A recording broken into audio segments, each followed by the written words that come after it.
In today's video, we are going to be breaking down Dwight Ramos. He played extremely well against Korea, and I really wanted to break that game down, mainly because you could incorporate a lot of the things that Dwight Ramos did into your game, and you could become much better yourself. Let's get down. Let's check out Dwight Ramos.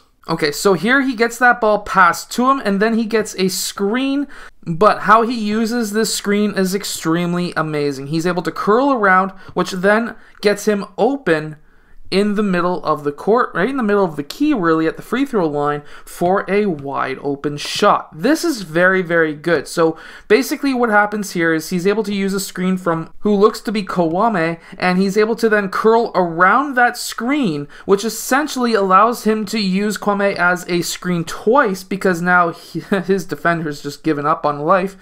And this defender comes down to play help defense, but because he is afraid of this player shooting and this player starting to sneak down towards the corner, that could lead to an open three anyways.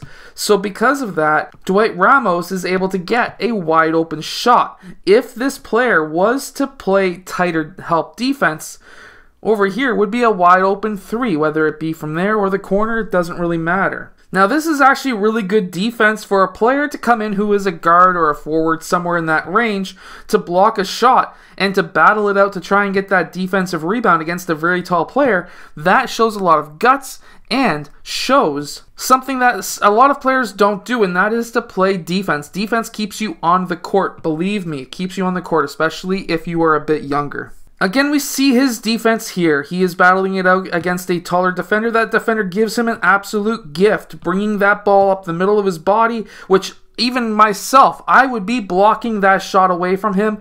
But if you can keep your hands active, keep your hands up with your palms down, you can do swipes like this almost every single game. Now here we see a dribble handoff. What this defender, his main defender, was expecting was for this hedger to come out just a bit higher to be able to contest this shot, but instead that doesn't happen. He makes that shot, but something else I really want to point out to you is when he receives that ball, he's already looking at the play, he's already looking at the net.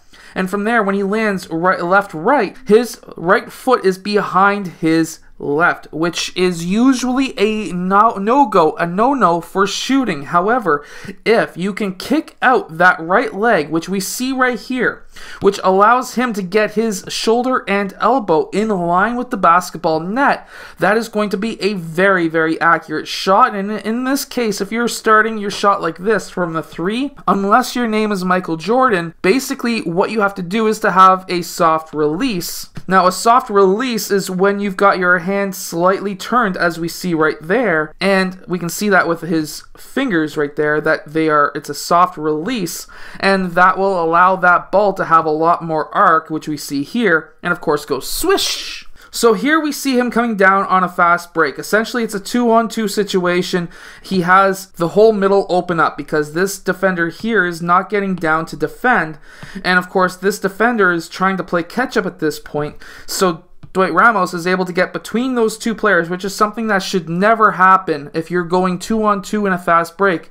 This player needs to get down, this player needs to get in front, and at least cut off the key.